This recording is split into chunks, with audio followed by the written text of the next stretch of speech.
in the last type of micromolecules, biomicromolecules that we will study are nucleotides.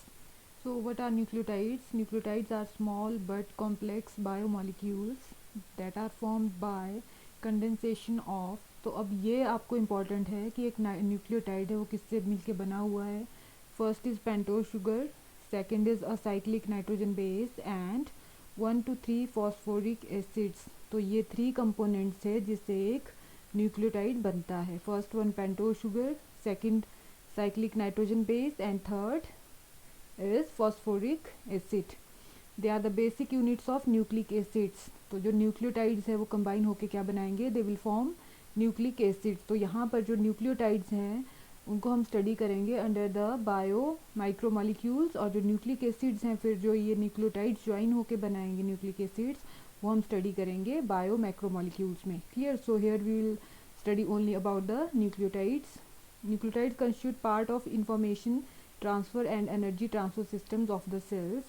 Chemically, nucleotides contain carbon, hydrogen, oxygen, nitrogen and phosphorus. तो ये main components हैं, main elements हैं जिससे मिलके nucleotides बने होते हैं. सो फर्स्ट जो इसमें आता है that is about the sugars.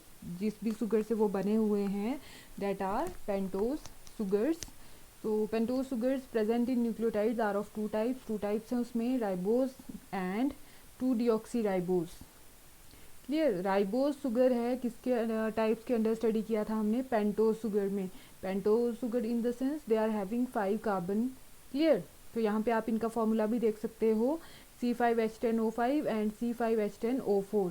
तो यही एक मेन डिफरेंस है इसके O5 और O4 में. दोनों बीटा डी है. क्लियर? दोनों बीटा डी पेंटोज शुगर्स हैं, बट जो डिफरेंस है that lies in the O5 and O4. Clear?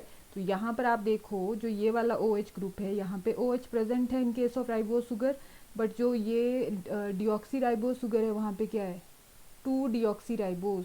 जो सेकंड पोजीशन पे ऑक्सीजन होना है हाइड्रोजन के साथ, जो हाइड्रोक्सी ग्रुप है उसमें O मिसिंग है, सिर्फ हाइड्रोजन है वहाँ पे. That's why it is termed as deoxy. D means removal. There is removal of oxygen in case of deoxyribose sugar. Clear? तो ये स्ट्रक्चर याद रखना है. इसका जो फ्यूरेनेस डायग्राम्स दिए हैं दोनों पेंटोज शुगर्स के, clear? Having 4 carbon and 1 oxygen in the cycle, वो हमने देखा था. क्लियर? जो पायरेनोज देखी थी उसमें 5 कार्बन प्लस 1 ऑक्सीजन था, यहाँ पे 4 कार्बन एंड 1 ऑक्सीजन है. पेंटागन बना रहे हैं पेंटोज शुगर्स, और डीऑक्सीराइबोज ऑक्सीजन मिसिंग है यहाँ पे, और राइबोज में ऑक्सीजन प्रेजेंट है.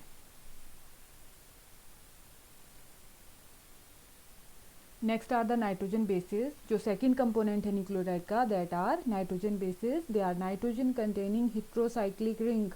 Y heterocyclic ring?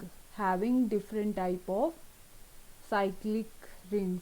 Clear? Hetero stand for different compounds of 2 types, substituted purines and substituted pyrimidines. Clear? तो 2 types के नाइट्रोजन बेसिस होते हैं. First are the purines. Purines are 9-member dicyclic or double ring nitrogen bases where the 2 rings are joined at 4th and 5th positions. Clear? तो यहाँ आप देख सकते हो ये एक प्यूरीन का टाइप है. ये 2 टाइप्स हम स्टडी करेंगे, adenine and guanine nitrogen bases में जो प्यूरीन्स हैं. तो यहाँ आप देख सकते हो 4th और 5th पोजीशन पे दूसरा साइक्लिक रिंग अटैच्ड है. दोनों रिंग्स, क्लियर, यहाँ पर जो 4th और 5th पोजीशन है यहाँ पर अटैच्ड है एक दूसरे के साथ. क्लियर?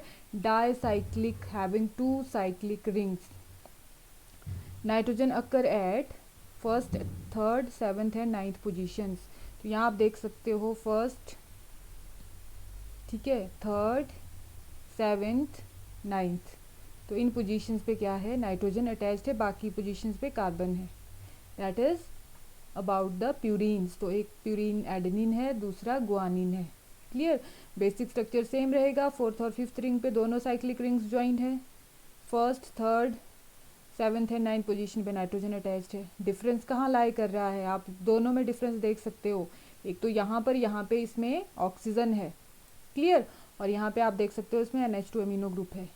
सेकंड पोजीशन यहाँ पे NH2 लगा हुआ है, फिर से अमीनो ग्रुप यहाँ है, इसमें सेकंड पोजीशन पे है, और यहाँ पे ये एब्सेंट है. Clear? That is the main difference of adenine and guanine. These two are nitrogen bases under the category of purines. Next one are the pyrimidines. So substituted pyrimidines, they are 6-membered monocyclic or single ring nitrogen bases having nitrogen at first and third positions. So in the next diagrams you can see the structure of pyrimidines. First one is the cytosine, second uracil, third thymine.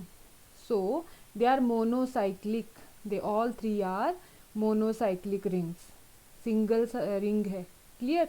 और जो nitrogen present है वो first और third position पे, तो ये सब में बेसिक सेम रहेगा। फर्स्ट तो क्लियर हो गया कि सिंगल रिंग है, और सेकंड थिंग इज दैट कि nitrogen is on the first and third position. So in the cytosine you can see here first and third position, in uracil first and third position, and in thymine first and third position, clear। And these are of 3 types: cytosine, thymine and uracil. Cytosine is common to nucleotides of DNA and RNA. Thymine is found in only deoxyribonucleotides, whereas uracil occurs in only ribonucleotides. Methyl derivatives of both adenine and cytosine occur in some cases. ये हम study करेंगे जो DNA और RNA है। आपने genetic material study किया हुआ है कि डीएनए सभी ऑर्गेनिजम्स में जेनेटिक मटेरियल होता है, आपने ये स्टडी किया है। तो इसमें हम इस चैप्टर में हम ये डिटेल में स्टडी करेंगे। डीएनए हम मैक्रोमोलिक्यूल्स में स्टडी करेंगे, उसको बनाने वाली मशीनरी अभी हम स्टडी कर रहे हैं। इन द सेंस हम न्यूक्लियोटाइड स्टडी कर रहे हैं। तो न्यूक्लियोटाइड्स का हम सेकंड कंपोनेंट देख रहे हैं जिसमें नाइट्रोजन बेसिस हैं और प्यूरीन्स और पिरिमिडीन्स। नेक्स्ट जो आपके लिए ट्रिक है, how to learn these purines and pyrimidines. So in case of purines there is no Y, clear. Y ना प्यूरीन के स्पेलिंग्स में आता है ना एडेनिन और गुआनिन के स्पेलिंग्स में आता है, क्लियर। दोनों प्यूरीन्स और पिरिमिडीन्स में आप देख सकते हो, साइटोसिन में भी सी वाई आ रहा है, और इसमें भी पी वाई आ रहा है, और थाइमिन इसमें भी वाई आ रहा है। तो ये दोनों पिरिमिडीन्स है। और नेक्स्ट थिंग यूरेसिल प्रेजेंट है, uracil is also a pyrimidine. इसको ऐसे साथ में याद रख सकते हो, मोनोसाइक्लिक रिंग है। और डीएनए और आरएनए जो आप स्टडी करेंगे फिर न्यूक्लिक एसिड्स, तो उसमें डिफरेंस ये होता है कि डीएनए में यूरेसिल एब्सेंट होता है, क्लियर, और आरएनए में थाइमिन एब्सेंट होता है, क्लियर। आरएनए में थाइमिन नहीं होगा और डीएनए में यूरेसिल नहीं होगा उनके स्ट्रक्चर में। जब हम इसका स्ट्रक्चर स्टडी करेंगे न्यूक्लिक एसिड्स का, वहाँ पे ये क्लियर हो जाएगा आपको। Here is given the difference between purines and pyrimidines. So we have done first difference, large size है, pyrimidine small size है, ये ठीक है। यहाँ पे 9 membered हैं, ये 6 membered हैं। Dicyclic, monocyclic. Here is at the 4th point is given the position of nitrogen atoms at first, third, 7th and 9th position, and in case of pyrimidines the positions are at first and third position. So, the 5th difference is according to the types. Purines are adenine and guanine, and pyrimidines are cytosine, thymine and uracil. And the last difference is they occur in both ribonucleotides and deoxyribonucleotides, clear। और यहाँ पे जो है cytosine occurs in, ये जो adenine और guanine है दोनों में है, डीएनए में भी और आरएनए में भी। बट यहाँ पर जो ये डिफरेंस बताया मैंने आपको, यूरेसिल राइबोन्यूक्लियोटाइड्स में रहेगा आरएनए में, और थाइमिन किस में रहेगा, डीऑक्सीराइबोन्यूक्लियोटाइड्स में। So you have to learn this difference also. Next, the third component of nucleotides, clear। जो last component है जिससे मिलकर nucleotides बने हुए हैं, that are the phosphoric acid. It is chemically H3PO4, clear। The formula of phosphoric acid, there are 3 hydroxyl groups and 1 oxygen attached to central phosphorus. So here you can see the structure of the phosphoric acid. In the center there is P, there are 3 hydroxy groups, hydroxyl जो OH groups and 1 oxygen, clear। That is the simple structure.